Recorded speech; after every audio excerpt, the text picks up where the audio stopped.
আসসালামু আলাইকুম ওয়া রাহমাতুল্লাহ।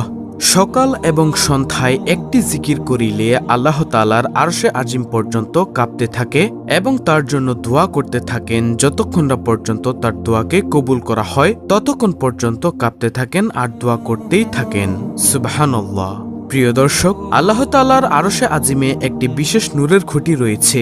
যখন কোনো বান্দা দুনিয়ায় বসে এই জিকিরটি পাঠ করে, সঙ্গে সঙ্গে এই জিকিরের আওয়াজ আল্লাহ তাআলার আরশে আজিমে গিয়ে ধাক্কা লাগে, যার কারণে আল্লাহ তাআলার আরশে আজিমে থাকা সেই বিশেষ নূরের খুঁটিটি কাঁপতে থাকে।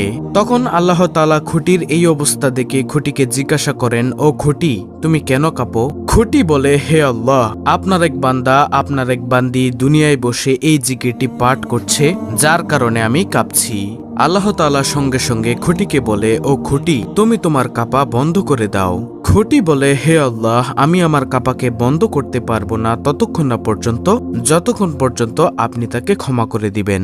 সুবহানাল্লাহ। প্রিয় দর্শক, যতক্ষণ পর্যন্ত তার দোয়াকে কবুল করা না হয় ততক্ষণ পর্যন্ত এইভাবে কাঁপতে থাকেন আর দোয়া করতে থাকেন।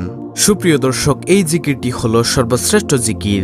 যেই জিকির পাঠ করলে আসমানের সমস্ত দরজা খুলে যায়, আরশে আজিমের সমস্ত পর্দা উঠে যায়। আল্লাহর নবী হযরত মুসা আলাইহিস সালাম আল্লাহ তাআলাকে বলেন, হে আল্লাহ, আপনি আমাকে এমন একটি দোয়া শিখিয়ে দিন যে দোয়ার মাধ্যমে আমি আপনার জিকির করব, আমি আপনাকে স্মরণ করিতে পারবো। আল্লাহ তাআলা হযরত মুসা আলাইহিস সালামকে এই জিকিরটি শিক্ষা দিয়েছিলেন। সুবহানাল্লাহ।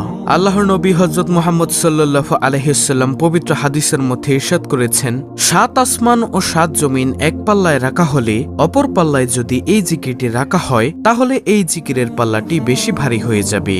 সুবহানাল্লাহ। এই জিকির পাঠ করার পরে আল্লাহ তাআলার কাছে কোনো কিছু চাওয়া হলে আল্লাহ তাআলা অবশ্যই তার চাওয়াকে পূর্ণ করে দেন। কোনো দোয়া করা হলে অবশ্যই তার দোয়াকে কবুল করেন।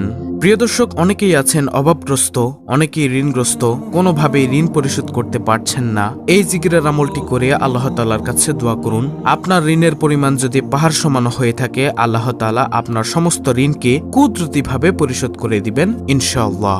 আপনার সকল অভাব অনটন, দুঃখ কষ্ট, পেরেশানি, চিন্তা দূর করে দিবেন। চতুর্দিক থেকে রিজিকের ব্যবস্থা করে দিবেন। যেদিকে যাবেন সফলতা অর্জন হবে ইনশাআল্লাহ। এছাড়াও এই জিকিরের আমলটি করে আল্লাহ তাআলার কাছে দোয়া করুন। আল্লাহ তাআলা অবশ্যই আপনাকে নেককার সলিহিন সন্তান দান করবেন, যে সন্তান আপনার জন্য দুনিয়া ও আখিরাতে কল্যাণকর হবে। সুবহানাল্লাহ। দর্শক, দোয়াই হচ্ছে সকল কিছুর মূল।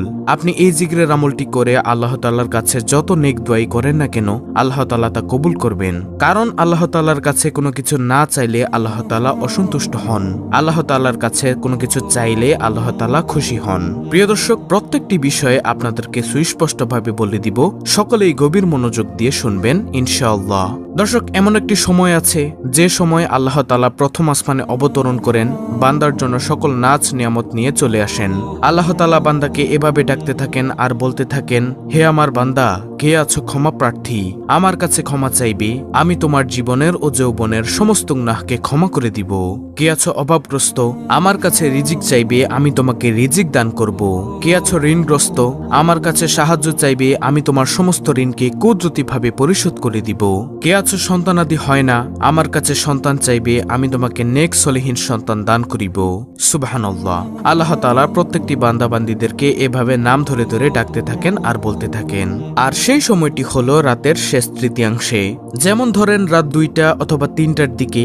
এই সময়ে 2 রাকাত তাহাজ্জুদ নামাজ পড়ে যদি জিকিরের আমলটি করতে পারেন, কপাল খুলে যাবে, ভাগ্য পরিবর্তন হয়ে যাবে, আপনি যা চাইবেন তাই পাবেন। আল্লাহ তাআলা আপনার দোয়াকে কখনোই খালি হাতে ফিরিয়ে দিবেন না ইনশাআল্লাহ।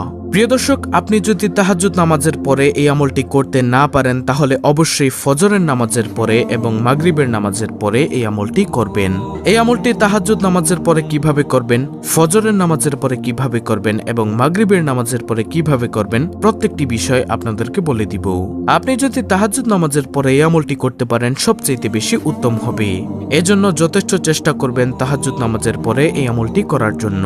আপনি যদি তাহাজ্জুদ নামাজের পরে এই আমলটি করেন তাহলে তাহলে নিয়মটি ভালো করে শুনুন। প্রথমে আপনি ঘুম থেকে উঠে যাবেন 2টা অথবা 3টার দিকে, কারণ এই সময়ে আল্লাহ তাআলা প্রথম আসমানে বান্দার জন্য সকল প্রকার নাজ নিয়ামত নিয়ে অবতরণ করেন আর ডাকতে থাকেন। এজন্য চেষ্টা করবেন 2টা বা 3টার সময় ঘুম থেকে উঠার জন্য। ঘুম থেকে উঠে প্রথমে মিসওয়াক করে নেবেন। যদি মিসওয়াক না থাকে তাহলে অবশ্যই ব্রাশ করে নেবেন, তবে মিসওয়াক করা উত্তম। অতঃপর উত্তম রূপে অজু করবেন। অজুর পূর্বে ছোট্ট একটি বিষয় অবশ্যই লক্ষ্য করবেন, সেটা হলো অজুর নিয়ত করা। অজুর পূর্বে নিয়ত না করিলে অজু সহি হয় না, অজু পরিপূর্ণ হয় না। এজন্য অবশ্যই অজুর পূর্বে নিয়ত করবেন। আপনি যদি অজুর দোয়া না পারেন তাহলে আপনি মনে মনে নিয়ত করে নেবেন যে আমি আল্লাহর সন্তুষ্টির জন্য অজু করছি, তাহলে আপনার নিয়ত হয়ে যাবে। অতঃপর বিসমিল্লাহির রহমানির রহিম পাঠ করে অজু শুরু করবেন। তারপরে উত্তম রূপে অজু করবেন। তারপরে অজু শেষ করে ডান হাতের শাহাদাত আঙ্গুলটি আসমানের দিকে দিয়ে একবার কালিমা শাহাদাত পাঠ করবেন।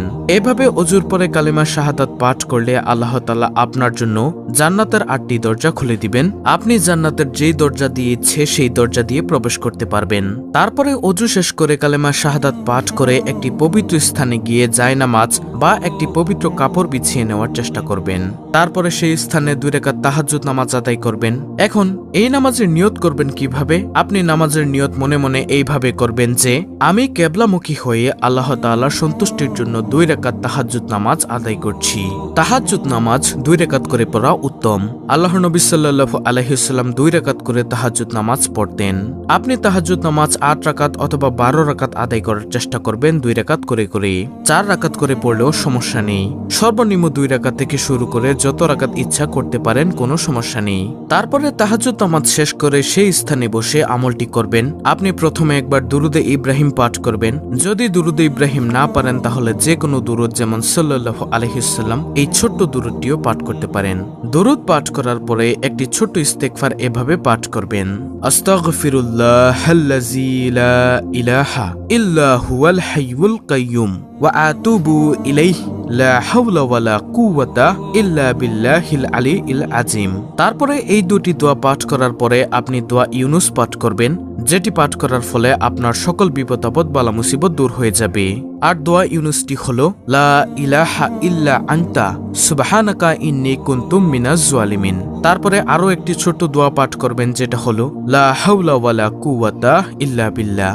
হাদিসের মধ্যে এসেছে 70টি রোগের মহা ঔষধ এই ছোট্ট দোয়াটি, লা হাওলা ওয়ালা কুওয়াতা ইল্লা বিল্লাহ। তারপরে এই দোয়াটি একবার পাঠ করা শেষ হলে সেই জিকিরটি পাঠ করবেন, যে জিকির একবার পাঠ করলে আল্লাহ তাআলার আরশে আজিম পর্যন্ত পৌঁছে যায় এবং তার জন্য দোয়া করতে থাকে। সুবহানাল্লাহ। আর সেই জিকিরটি হলো লা ইলাহা ইল্লাল্লাহ। এটি আপনি 100 বার পাঠ করবেন। তারপরে আবার একবার দুরুদে ইব্রাহিম পাঠ করবেন। তারপরে আল্লাহ তাআলার কাছে খাস দিলে দোয়া করবেন।